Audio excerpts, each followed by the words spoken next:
Si që pat edhe ju vetë, jemi dëshmitar edhe të një dështimi të vazhdimit të seancës konstituive për të 19 herë, ndërsa këto votimet e fundit janë votime të cilat nuk ka pjesëmarrje të përfaqësuesve të partive opozitare për komisionin i cili do duhet të ishte komision në përbërje të gjitha grupeve parlamentare për votimin e fshehtë të propozuar.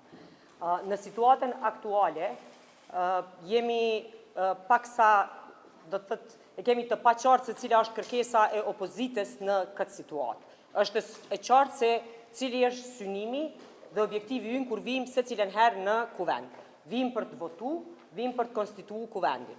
Por në situatën aktuale është tërësisht e paqartë se cila është kërkesa, cili është qëllimi i opozitës. Është e qartë se krye parlamentari, edhe propozimi, edhe votimi, si pas aktgjykimit të gjykatës kushtetuese, i takon partisë fituese, gjithësisht partisë së parë.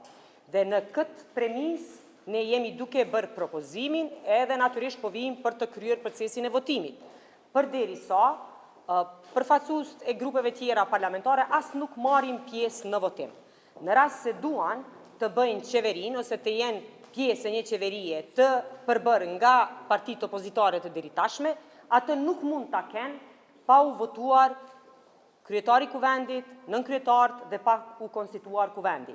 Prandaj në rrethonën në të cilën jemi, është një situatë në të cilën bllokuesi të vetëm janë partitë të cilat sot nuk marrin pjesë në votim.